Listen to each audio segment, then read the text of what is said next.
Sunday night, September 10th. We're going to be covering the next 7 days. This includes a hurricane. This also includes thunderstorms this evening, including a couple of fall air masses, water spouts over Lake Michigan, thunderstorms in Alaska, and also the various ends to the warmth over the next several months. And on average, when could we expect our first 6-inch snowstorm? Enjoy.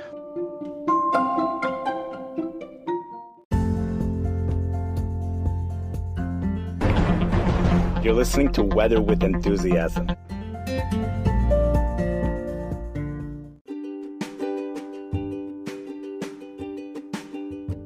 Looks like today is going to be the final day of the excessive heat warning for Phoenix, Arizona, and it's going to be over with within 1 hour, and it does not go back into effect for tomorrow. So Phoenix, Arizona has actually broke a record this summer. After yesterday, the temperature hit 110 degrees for the 54th time. They likely hit 110 degrees again today if they did and made it the 55th time.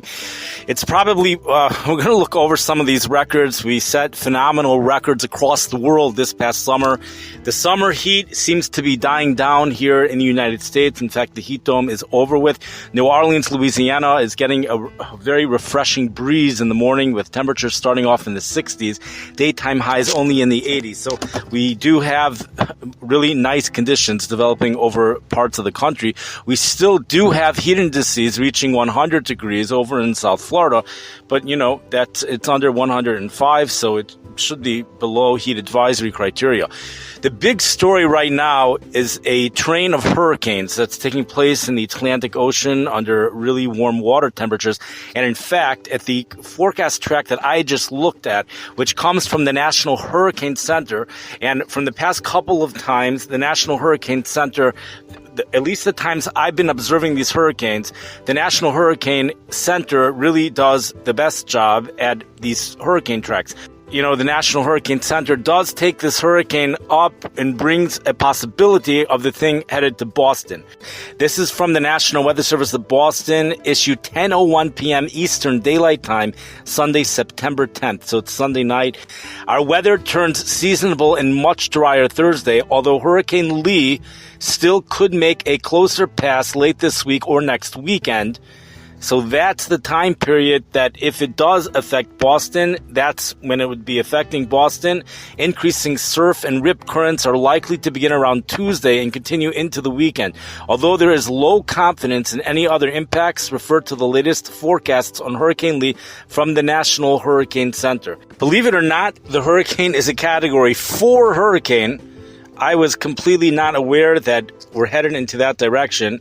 I taking a look at the windy.com app at the hurricane tracker. At one point, this was a Hurricane 5 hurricane with 165 mile per hour sustained winds. That was on Friday, 4 a.m. in the morning. I assume that's Central Daylight Time, but that barometric pressure was 27.34. That was the lowest it ever got. The thing weakened to a Category 4 after that, and then weakened to a Category 3. Well, it's at a Category 3 right now, but it's forecasted to become a Category 4. By tomorrow, 1 o'clock p.m., sustained winds of 138 miles per hour. So it is expected to be a Category 4 by tomorrow, 1 o'clock p.m. That's Monday, 1 o'clock p.m. By Tuesday, it remains a Category 4. And by Wednesday, as it heads into waters, well, it's probably still warm waters. We weaken to a Category 3 at 115 miles an hour.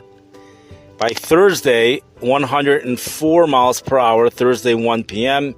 And by Friday, 1 p.m., the thing is down to a Category 1, and it does not have Boston in its path right now. It looks like it's going to be missing the United States. It's going to bring its effects anyways over here. We're going to quickly look at the Chicago weather.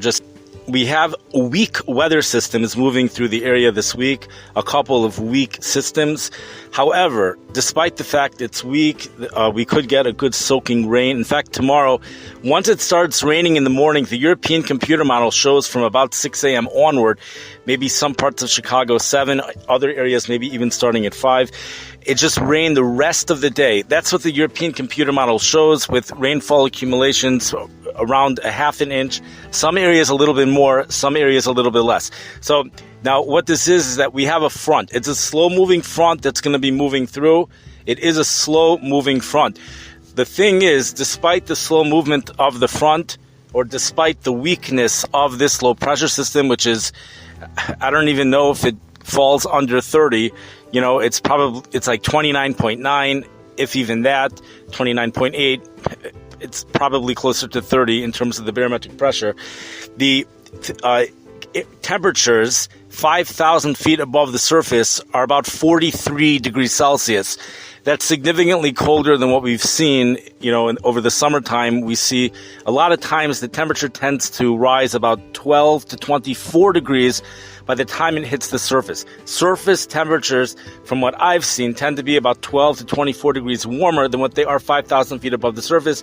There are exceptions. So a 43 degrees Fahrenheit at 5,000 feet above the surface would bring us to highs between 55 and 67 degrees by you get to the surface. But the more significant thing, so I would say 67 because it looks like 67, that it looks more reasonable, and the water temperatures are closer to that. But 43 degrees is cold enough. It's a large enough contrast between that and the lake water temperatures to already start to produce lake rain showers, lake effect rain showers. Not only that, we could also see some water spouts. They look like tornadoes. Holy cow! They kind of are tornadoes, but they are a little bit different. But water spouts. Oh my gosh. It's just amazing stuff that will be occurring over the southern third of Lake Michigan. This includes the Chicago area. Those water spouts might start to happen tomorrow afternoon into tomorrow evening. The National Weather Service is actually forecasting the precipitation to start even earlier than what the European computer model shows. They show the precipitation starting after midnight with some embedded thunderstorms.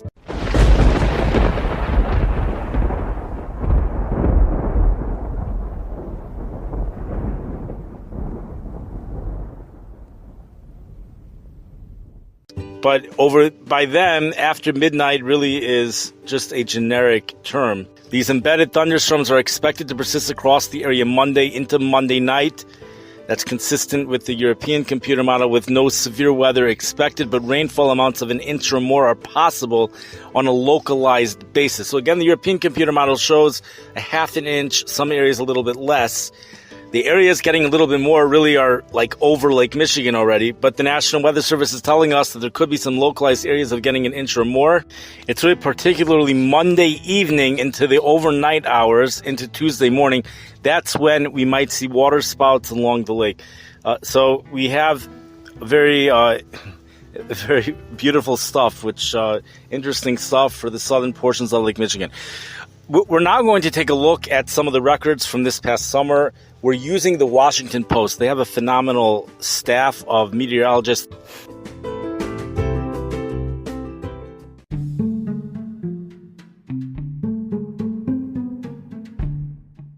Okay, here we have one from August 24th. This was the day that the temperature hit 100 degrees in Chicago. So here we go. Into some of the records. Salindres, France. I have no idea if I'm pronouncing that right. Salaindres, France. Reached 112 degrees Fahrenheit. This was Wednesday, August 23rd. That's the hottest recorded during August in the country. This is 44.4 degrees Celsius. Hundreds of monthly records fell as well. Soreze, France. Soreze, France. So a low. The low was 87 degrees, 30.6 Celsius. That was on Thursday morning, August 24th. And that occurred from a personal weather station. And over there, they plan on confirming that. And then it becomes official. So if it does become official, maybe it already has, that makes a record for the highest low temperature on record in that country for France.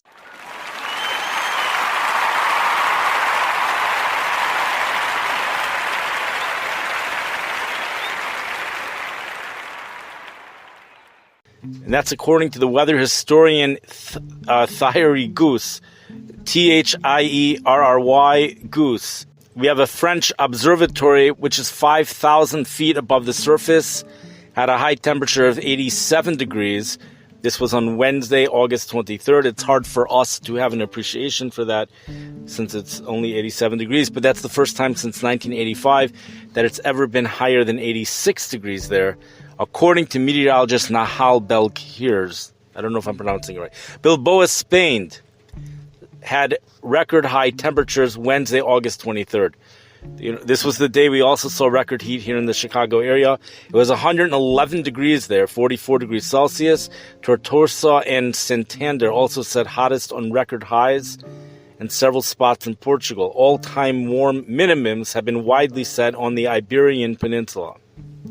What's been happening over there is something similar to what's been happening over here. You have East Asia, which has this feedback loop between hot temperatures and heated waters. So the water temperatures at a regional scale are the hottest compared to average across the whole globe. All-time high temperatures have closed schools and businesses in parts of Japan over the second half of August. And here are some of the high marks. Sapporo, Sapporo, in the north of Japan's archipelago, reached 97 degrees Fahrenheit August 23rd. That's 36.3 degrees Celsius. That's the highest temperature on record there, according to meteorologist Sayaka Mori. Other all-time records occurred in Akita, Odate, and Kuchan. Tokyo has seen 4 times the summer average of 95-degree days, with more than 20, which easily surpasses last year's record high of 16. 16 more all-time highs were set Thursday across, this is August 23rd, across Japan. And at that point, there was no end in sight for the heat. Now we go to the winter season, the exceptional heat wave in the southern hemisphere.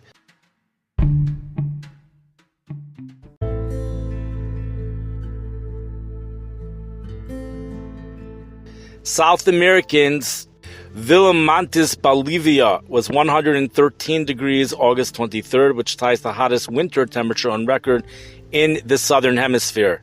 That's according to weather historian Maximiliano Herrera. It's also the second hottest winter temperature on record globally. Nueva Asunción, Nueva-Asunción, and then that's in Paraguay, got to 107 degrees Fahrenheit, 41.9 Celsius, August 23rd, which is the new national record for the month. South Africa, or Southern Africa, as of the second half of August, was in the midst of a major heat wave. Record temperatures approaching 40 degrees Celsius, 104 Fahrenheit, to Botswana, South Africa, Namibia, and Mozambique, among other areas. The U.S. record heat continues as of that time. August 23rd, New Orleans, Louisiana, hit the hottest temperature on record, 102 degrees. That was first set in August 1980. The city has seen 13 record highs during August alone. The string of days at or above 100 this year is now at 13. Now, this was as of August 23rd. I don't know what's happened after August 23rd, and that demolished the old record of 5 in 1980. Baton Rouge also tied a record for any day with 105 degrees. Chicago, we spoke about this before. We had a heat index August 23rd of 116. We actually in Chicago beat that on August 24th, 118 degrees, August 24th. But the 116 was tied for the second hottest heat index observed. The hottest occurred 1995 July heat wave. Here's some of the all-time record overnight lows. 80 degrees in Springfield, Missouri. That was set this past summer. All of these are from this past summer. 79 degrees in Stoughton, Wisconsin. 77 degrees in Clayton, Alabama. Other spots like Atlanta, it only dipped to 81 degrees. Wednesday morning, August 23rd, they saw their second warmest low on record.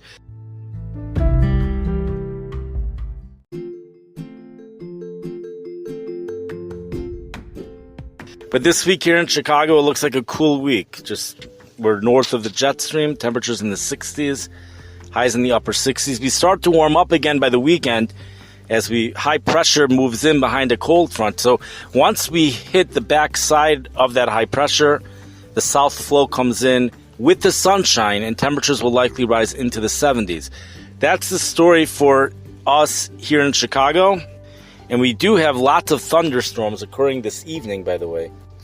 It's also, I think, worth mentioning that the Storm Shield app, which I think is very good, so it shows some thunderstorms well west of Chicago, 3:45 a.m. And by 4:15 a.m., the precipitation, actually the thunderstorms are more over the Lake Michigan. The precipitation is over the Chicago area by 4:15 a.m. Parts of Evanston already have, Northbrook and Highland Park could have precipitation already by 3:45 a.m. But by 4:15, it's really over the entire Chicago area. Gary, Indiana, Valparaiso, Indiana, powerful storms would be over in Peru, Illinois. Currently, we have some thunderstorms on the south central border of Iowa and north central parts of Missouri. And we have a severe thunderstorm warning in effect for Hansford County until 10 o'clock p.m. Central Daylight Time. But this is all the way out in northern Texas, perhaps even parts of Oklahoma. That's the Texas Panhandle. Not too far from Amarillo, but it's like Perryton, Texas. There's also a severe thunderstorm watch out there. We have thunderstorms occurring over like Albany, New York, or at least precipitation occurring over Albany, New York. And we have some thunderstorms also occurring in the Alaska area, south central Alaska. But there's also one up north, even further north in Fairbanks. Actually, quite a few thunderstorms. There's some air quality alerts in effect for portions of Canada. Everyone enjoy, if you like cooler weather, enjoy it. If you like sunny and nice weather, that's coming up this weekend. And for those of us that like hot weather, we might have to wait a little bit longer before we get hot weather. Also, the time is running out. You know, the latest 90-degree day ever in the Chicago area, I don't think it's made it past the first week of October. So, and then the latest 80-degree day, I don't believe has made it past the first week of November. And the latest 70-degree day occurred during the first week of December, and January has never hit 70. So we are quickly dying down with the summer heat.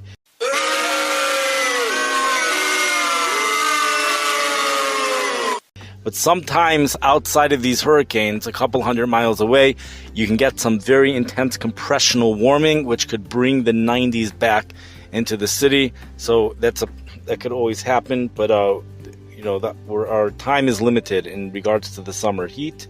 We wait with anticipation to see what will be happening this winter.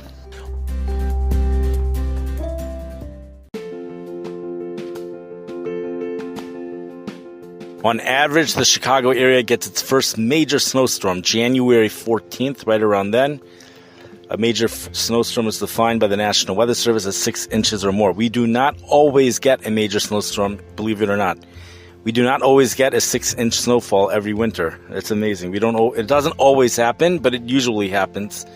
And 10 inches doesn't usually happen. So that on average, January 14th, give or take a couple weeks.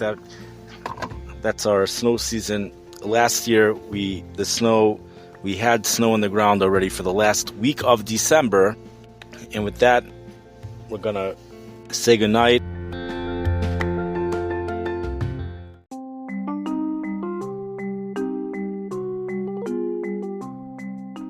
You've been listening to Weather with Enthusiasm. This podcast can be found on almost every platform where podcasts are available.